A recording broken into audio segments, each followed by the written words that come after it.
ሰላም እንዴት ነሽ? አለሽ? ገፋፋሽን ገፍፈሽ ምን እየሰራሽ ነው? ተመልከሽ እንግዲህ የተንባፈፍኩልሽ ነው የማዳም ቤት እየጠረኩ ማለት ነው። ቆይ መቀነንት የለሽም? አያችሁት አይደል? አገር ቤት እኮ እንትን ልብሳቸው ግፍፍ ሲልባቸው በትልቁ መቀነንት ዝር አድርጎ ወገባቸውን እስር አድርገው ነው ስራ ነው የሚሰሩት። ሲጀመር ቆይ ስንት ነው የሚበቃሽ ልብሱ? ይሄ አሁን ስንት ነው? አያችሁት አይደል? ቤተሰብ እስቲ እጁ ለስንት ሰው ይበቃል? እየቀረሽ ነው ደግሞ። ሰላም ሰላም ቤተሰቦቼ እንዴት ናችሁ? ሰላም ናችሁ? ዛሬ በእኔ ቻናል ነው የምትመጪ?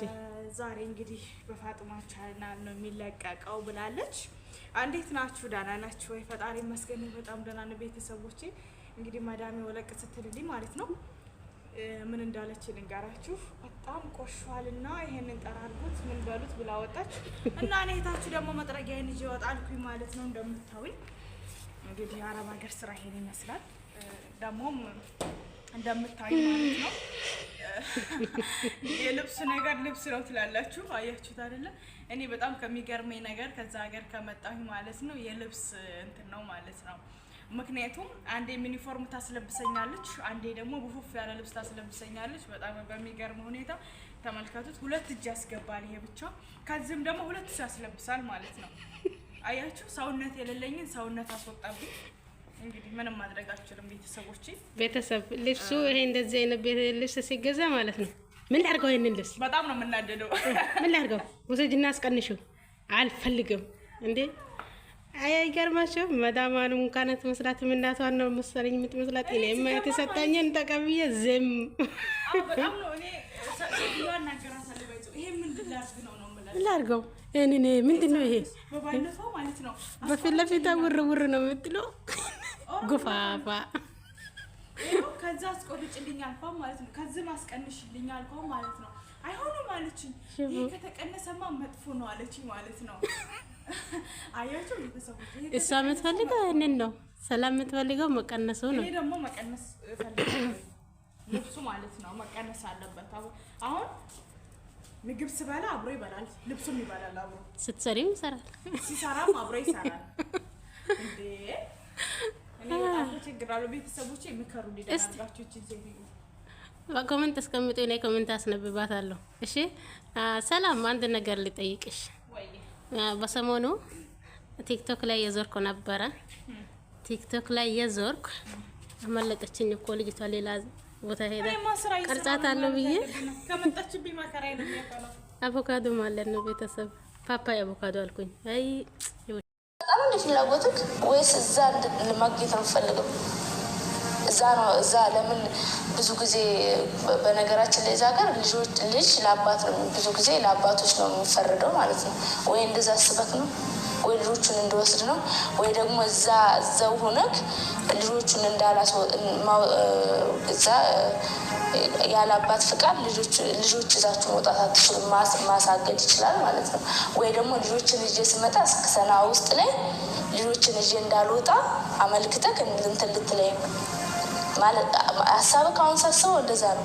ሰና ላይ እሷ ማለት ሱመያ እሷን ብላ እንድትመጣ ነው ያልከው። ማንም ብላ ሰላምን ብላ ሰላም ፓስፖርቷን ስትቀበላት እኔ ወይኔ ሰላም ለኔ ብላ እንዲሆነች ብዬ ልጆችን ልጄን ከፍ እያልኩኝ ስመጣ እዛ ጋር ጠብቀ ልሰራለኝ ምን ልታረግ የልጆችን ፓስፖርት ቀመጠ ምን ብላ ለምን ልጆችን ጥቂትን ቦታ እንደማልሄድ ስለምታውቅ እዛ ላይ እንደፈለግ ልታረግ ማለት ነው። ኢትዮጵያ ላይ እንገናኝ ብዬ ከዛ ሄደክ እንደዚህ አይነት ችግር አፈጥረው ነበር።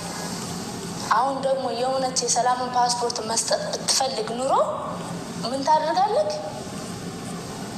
ይኸው ሰላም ሹፌሩ ቢያንስ እንኳን ማለት መቅረጽ ምናምን ባትችል ማለት የሹፌሩን ቁጥር ይኸው ቁጥሩ የሚወስዱ ሹፌሮች አሉ። በደንብ ሰው እንደምታቃቃሉ እዚህ ጋር ወጥተህ ደግሞ ሰው ፓስፖርት ለሰው አልሰጥም ስለማላምናቸው ምናምን እንዳትለምን። የሰው ፓስፖርትም ስልክ ነበረ በፊት ብዙ ነገር ስለማቅ እንዳታወራ ብዬ ነው አሁን ይህን የማወራው ማለት ነው። አደን ላይ ፓስፖርት በሚሰራበት ሰዓት ከሰና ወደ አደን ፓስፖርት ትልክ ነበረ። ስለዚህ ያን ማድረግ ትችላለህ። እንኳን ድንገት ባታዩት የሚቀበላቸው ሰው የለም ብትል የራስ ሰው አለ።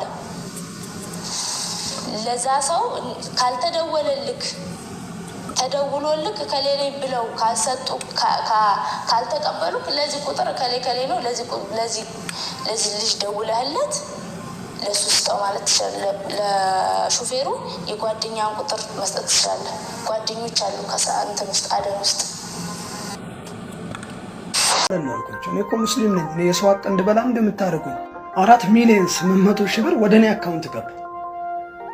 አላውቅም፣ በተወሰነ መልኩ አስደነገጠኝ። ይሄ ነገር የምንድን ነው? ለማን ተገባ ይቻላል? ይሄን የሚያላማው ታይቼው አላውቅም። ኦኬ፣ በፍጥነት ወደ ባንክ ሄድኩኝ። ባንክ ላይም የሰውየውን ስልክ ቁጥር ንገሩኝ አልኩኝ። ብዙም ፍቃደኛ አልሆኑም። ምክንያቱም ቀን 29 ስለሆነ ትንሽ ባንኩ ላይ ያው ብሩ ተቀምጦ እንዲያድር ፈልገዋል። ለነሱ የሆነ ታርጌታቸውን እንዲመታላቸው ማለት ነው። ኖ አንተ ከማታውቀው ሰው ከሆነ ምን አስጨነቀ ምናምን የሚሉ ወሬዎች ደረሱ። ምን ማለት ነው አልኳቸው። እኔ እኮ ሙስሊም ነኝ። እኔ የሰው አቅ እንድበላ እንደምታደርጉኝ በፍጥነት ቁጥሩን ስጡኝ አልኩኝ። በቃ እንዲያንዛዙት ማለት ነው። አልহামዱሊላህ ኦን ስፖት በዛው ሰዓት ያ ሰው ደወለ። ወንድሜ እባክህን ይቅርታ ያመንከውን አስገባልኝ አይነት ነገር አለ። ምን ማለት ነው አልኩት። ምን ማለት ነው? በፍጥነት አሁን ነው አካውንትን ላክልኝ አልኩት። ወላሂ ለአዚም ወዳውን ይላኩለት፣ ወዳውን የመለስኩለት። የሚፈርም ሁሉ አጥቼ በልመና ነው አስፈርሜ ምናምን ከባንክ የላኩት አይውጣ ብለው ማለት ነው።